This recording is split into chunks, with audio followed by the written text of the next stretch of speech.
सोचिए कैसा होगा वो दिन जब आप सुबह उठें और उठते ही आपको खबर मिले कि इंडिया और चाइना के बीच दोस्ती हो गई है।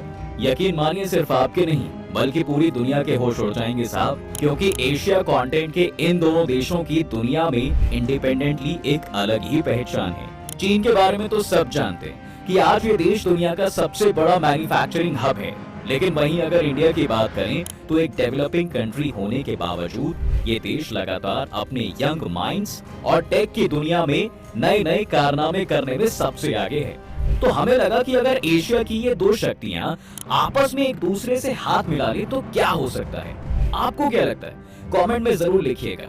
बाकी हमने जब इन दोनों देशों के बारे में जानने की कोशिश की तो काफी कुछ सीखने को मिला, और वही सब हम आपको इस वीडियो में बताएंगे कि क्या होगा अगर इंडिया और चीन एक हो जाएं तो।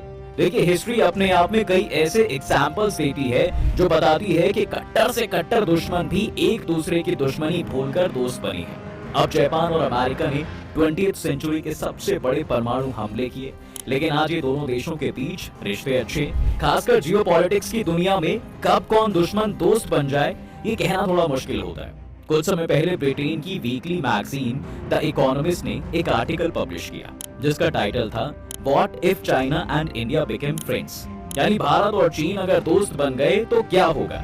भले ही 1962 की लड़ाई के बाद से ही भारत और चीन के बीच बॉर्डर पर विवाद रहता हो, लेकिन दोनों देशों के बीच फाइनेंशियल रिलेशन हमेशा मजबूत रहे हैं। जी हाँ, और भैया दोनों देश एक दूसरे के साथ साथ लाखों करोड़ों रुपयों का ट्रेड भी करते हैं। 2020 की डेटा की बात करें तो भारत और चीन के बीच ट्रेड बढ़कर 88 अरब डॉलर तक पहुंच गया, और आज भी भारत के लिए चीन सबसे बड़े ट्रेड पार्टनर में से एक है। यार देखो, हम कितनी भी चाइनीज प्रोडक्ट्स को अपोज कर लें या फिर बाजार में चाइनीज प्रोडक्ट्स बैन के नारे लगा लें, लेकिन एक बात तो सच है कहीं ना कहीं कि भारत में चीनी कंपनियों का बोलबाला है, और इसके अपने भी कई कारण हैं। और एकदम से ये इंपोर्ट बंद करना किसी भी देश के लिए मुश्किल है, और इंडिया के लिए थोड़ा इसलिए मुश्किल हो जाता है क्योंकि इंडिया का मैन्युफैक्चरिंग डिपार्टमेंट अभी कई मामलों में पीछे है। और ये बात हर इकोनॉमिस्ट और एनालिस्ट कहता है कि अगर भारत किसी तरह मैन्युफैक्चरिंग मार्केट की प्रॉब्लम को सॉल्व कर ले तो इसका हाथ कोई देश नहीं पकड़ सकता। अब आप इस बात से अंदाजा लगाइए कि गलवान घाटी में हुए इंसिडेंट के बाद 2021 में दोनों देशों के बीच ट्रेड 43% और पिछले साल 8.6% तक बढ़ा है। चीन की कंपनियों पर भारत ने शिकंजा कसा है, मगर भारत फिर भी मशीनरी, दवाओं जैसी प्रमुख चीजों के लिए कहीं ना कहीं चीन पर निर्भर तो है। अब ऐसा भी नहीं है कि भारत और चीन कभी दोस्त नहीं थे। जी हाँ, 1962 से पहले हिंदी चीनी भाई भाई का नारा दिया जाता था, लेकिन चीन ने भारत को धोखा दे दिया। ऐसे में आप समझते हैं कि अगर भारत और चीन की दोस्ती हो जाए तो भैया फिर क्या होगा। देखिए, भारत और चीन का साथ आना दोनों ही देशों के लिए बहुत ही फायदेमंद है। अगर दोनों ही देशों की दोस्ती हो जाती है तो आपस में ट्रेड और इन्वेस्टमेंट बढ़ेगा, इकोनॉमी एक्सपैंड करेगी, जिसका फायदा इंडियन और चाइनीज को नए जॉब्स की तरह मिलेगा। इन दोनों देशों की ज्योग्राफिकल कंडीशन की बदौलत इन दोनों को ट्रेड करने में और भी आसानी होती, जिसकी वजह से ये देश एक दूसरे से काफी हद तक ताकत दे सकते हैं। दोनों ही देशों के बीच दोस्ती होने से आपस में इंफ्रास्ट्रक्चर के फील्ड में भी अनबिलीवेबल ग्रोथ के चांसेस बन सकते हैं। क्रॉस बॉर्डर रेलवेज और एनर्जी कॉरिडोर्स जैसे प्रोजेक्ट पर दोनों ही देश मिलकर काम कर सकते हैं। भारत और चीन टेक्नोलॉजी की फील्ड में तेजी से आगे बढ़ रहे हैं। अगर ये दोनों देश यहाँ भी मिलकर काम करते हैं तो पूरी दुनिया के लिए ये वरदान साबित हो सकता है। जहाँ भारत सॉफ्टवेयर बनाने में माहिर है तो वहीं चाइना को हार्डवेयर बनाने में एक्सपर्टीज हासिल है।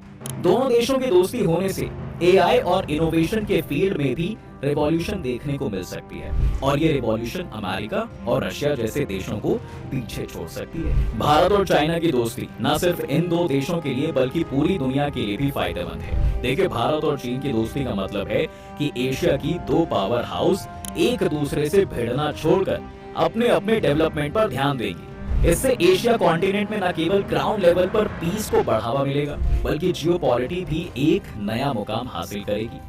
और ये दोनों ही देश डिफेंस सेक्टर पर एक बड़ा अमाउंट आज खर्च कर रहे हैं, तो ऐसे में दोनों देश हथियारों के बजाय दूसरे डेवलपमेंट्स पर ध्यान दे सकेंगे, और ये जो आज हथियार खरीदने की होड़ लगी हुई है उस पर रोक भी लगेगी।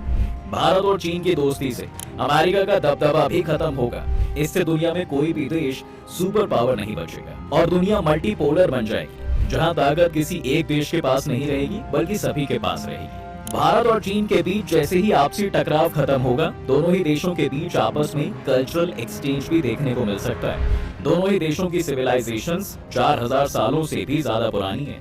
वर्ल्ड ट्रेड पर भी कई हजार सालों तक इन दोनों देशों का कब्जा था। चाणक्य के अर्थशास्त्र में सिल्क रूट से ट्रेड होने की बात कही गई है।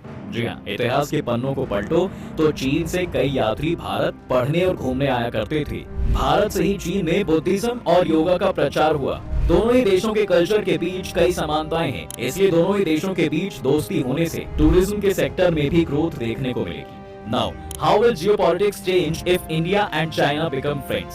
तो चलिए ऐसे में समझते हैं कि भारत और चीन अगर दोस्त बन गए तो इससे दोनों ही देशों के साथ पूरी दुनिया की पॉलिटिक्स में क्या बदलाव देखने को मिलेगा। देखिए, अभी हाल ही में एक रिपोर्ट आई थी जिससे ये बात साफ हो गई थी कि पॉपुलेशन के मामले में भारत ने चीन को भी पीछे छोड़ दिया है और अगर ये पॉपुलेशन चीन के साथ मिल जाए तो दुनिया की आबादी का ये लगभग 40% हिस्सा है और इनकी कुल पॉपुलेशन 285 करोड़ के आसपास है। मॉडर्न एज में भारत और चीन का सफर 1950 से शुरू होता है और इस वक्त दोनों ही देशों की per capita GDP almost equal थी, राइट। लेकिन जहां एक तरफ इंडिया आजादी के बाद बिखरे हुए स्टेट्स को जोड़कर एक कर रहा था, तो वहीं दूसरी तरफ चीन अपने इकोनॉमिक रिफॉर्म्स को सुधारने में जुट गया और एक के बाद एक उसने कई रिफॉर्म किए भैया। और उसका नतीजा ये निकला कि 1990 के बाद चीन ने पीछे मुड़कर कभी नहीं देखा और जल्द ही एक इकोनॉमिक सुपर पावर बन गया। बड़ी बड़ी इंडस्ट्रीज और मैन्युफैक्चरिंग यूनिट्स को चीन में खोला गया। अब इसकी एक बहुत बड़ी वजह थी जिसने चीन की मैन्युफैक्चरिंग को 4 चांद लगा दिए और वो थी चीन में मौजूद सस्ती लेबर। जी हाँ, सही सुना बिल्कुल आपने। इसी लेबर सपोर्ट की वजह से वहाँ मैन्युफैक्चरिंग का बेताज बादशाह बन गया। और वहीं दूसरी तरफ बात अगर इंडिया की करें तो इंडिपेंडेंस के कई सालों बाद तक भारत को इंटरनल एंड एक्सटर्नल डिस्टर्बेंस का सामना करना पड़ा और यही एक वजह है कि चीन की इकोनॉमी आज भारत से 3 गुना ज्यादा बढ़ी है। अब आप सोच रहे होंगे कि भैया आखिर चीन ने इतनी तरक्की कैसे कर ली और भारत कैसे पीछे रह गया। तो भाई इसका सीधा और सिंपल जवाब है कि चीन में एक ही पार्टी की सरकार है और वहाँ का सिस्टम पूरी तरह से तानाशाही है, लेकिन दूसरी तरफ भारत में डेमोक्रेसी है। यहाँ किसी भी पॉलिसी को जनता पर थोपा नहीं जा सकता है। चीन ने अपनी इकोनॉमी डेवलपमेंट के लिए लुईस मॉडल का उपयोग किया। इस मॉडल को अगर आसान शब्दों में समझें तो मान लीजिए किसी कंपनी में 10 लोगों की जगह 6 लोगों को रखा जाए और उनसे उतना ही काम लिया जाए जितना 10 लोगों से लिया जा रहा था। अब ऐसे में 4 लोगों को दी जाने वाली जो सैलरी है वो बचेगी, जिसका यूज दूसरी जगह किया जा सकेगा। चीन ने अपनी पॉपुलेशन का इस काम में जमकर इस्तेमाल किया। इस मॉडल के जरिए उन्होंने अपनी डोमेस्टिक इंडस्ट्रीज को बढ़ाया और लोगों को जरूरी सामान सस्ते दामों में उपलब्ध करा दिया। चीन में सस्ते मजदूर को देकर इन्वेस्टमेंट की बाढ़ आ गई, जिसके बाद देश में तेजी से इंडस्ट्रियलाइजेशन हुआ, गरीबी में कमी आई और इकोनॉमी में बड़े रूप से बदलाव देखने को मिला।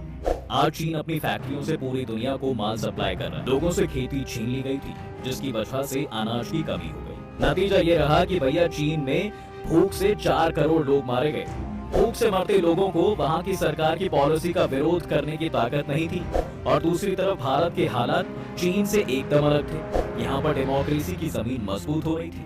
किसी भी डेमोक्रेटिक कंट्री में चीन की तरह विरोध करना सरकारों के कंट्रोल में नहीं होता है, इसलिए भारत में लुईस मॉडल को लागू करना पॉसिबल नहीं था।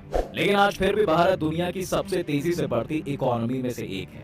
जी हाँ, now why India and China can't be friends. लेकिन दोस्तों, भारत और चीन के बीच दोस्ती की कल्पना करना पत्थर पर फसल उगाने जैसा ही है और इसलिए कहा जाता है कि ऐसा कोई सगा नहीं है जिसे चीन ने अब तक ठगा नहीं है।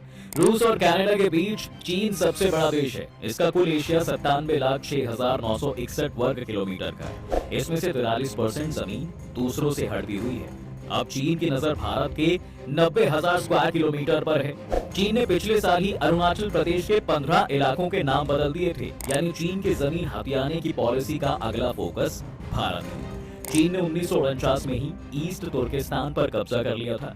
चीन इसे शिनजियांग स्टेट बताता है। इसका कुल एरिया ईरान जितने बड़े देश के बराबर है। यहाँ की कुल आबादी में 45% उइगर मुस्लिम है, जबकि 40% हान चीनी है।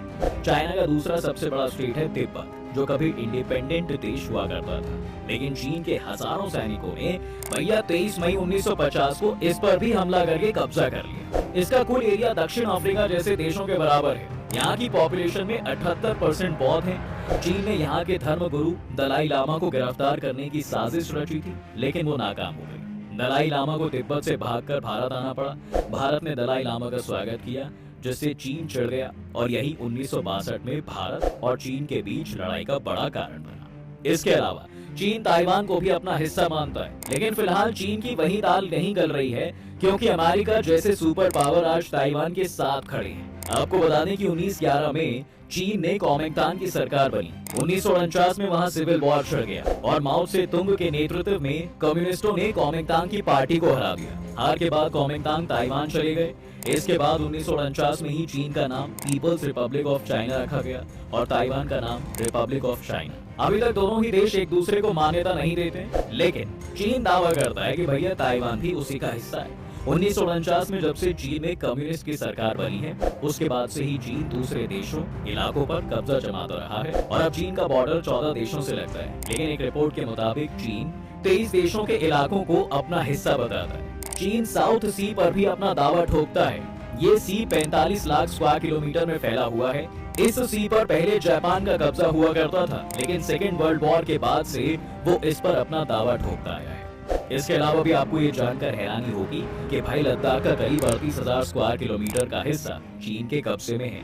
वहीं 2 मार्च 1963 को भी चीन पाकिस्तान के बीच एक ट्रीटी हुई, जिसके जरिए पाकिस्तान ने पीओके का 5,180 स्क्वायर किलोमीटर का एरिया चीन को दे दिया था। अभी जितने भाग के हिस्से पर चीन का कब्जा है, उतना एरिया स्विट्जरलैंड का भी नहीं है। जी हाँ, इसके अलावा चीन अरुणाचल प्रदेश के 90,000 स्क्वायर किलोमीटर के हिस्से पर भी अपनी दावेदारी करता है। दोस्तों, 20 अक्टूबर 1962 को जब चीन ने भारत पर हमला किया, तो उस वक्त भारत ने सपने में भी नहीं सोचा था कि चीन ऐसी हरकत पर उतारू हो जाएगा, क्योंकि चीन के साथ दोस्ती को लेकर भारत के तत्कालीन प्रधानमंत्री जवाहरलाल नेहरू बेहद ही सीरियस थे। 1954 में भारत और चीन ने मिलकर काम करने के लिए पंचशील समझौता किया। उसी समय प्रधानमंत्री जवाहरलाल नेहरू ने हिंदी चीनी भाई भाई का नारा दिया था, लेकिन चीन ने भारत की पीठ में छुरा घोंप दिया था। 1959 में जब भारत ने दलाई लामा का स्वागत किया, चीन और भारत के रिश्ते बिगड़ने लगे। 1959 से 1962 तक दोनों ही देशों के बीच कई बार विवाद हुआ और आखिरकार 20 अक्टूबर 1962 को चीन की पीपल्स लिबरेशन आर्मी ने लद्दाख पर और अरुणाचल प्रदेश के मैकमोहन लाइन के पार हमला कर दिया। युद्ध के शुरू होने तक भारत को पूरा भरोसा था कि युद्ध शुरू नहीं होगा। इस वजह से भारत की ओर से तैयारी थी नहीं। भारत ने सैनिकों की सिर्फ 2 टुकड़ियों को ही तैनात किया था, वहीं चीन की 3 रेजिमेंट्स पहले से ही तैनात थी। चीन के 80,000 जवानों का मुकाबला करने के लिए भारत सिर्फ 10 से 20,000 सैनिक ही उतार पाया। युद्ध 1 महीने तक चला। जब तक युद्ध खत्म हुआ तो तब तक भारत को काफी नुकसान हो चुका था। चीन ने कई जगह भारत की जमीन पर कब्जा कर लिया। ये युद्ध हमेशा भारत के लिए टीस बनकर उभरता रहता है। ऐसे में दोनों ही देशों के बीच दोस्ती बेहद ही मुश्किल है भाई, लेकिन ये इम्पॉसिबल भी नहीं है। तो दोस्तों, आपको क्या लगता है कि भारत और चीन के बीच दोस्ती होनी चाहिए? अपनी राय कमेंट बॉक्स में जरूर रखिए। वीडियो को लाइक कीजिए।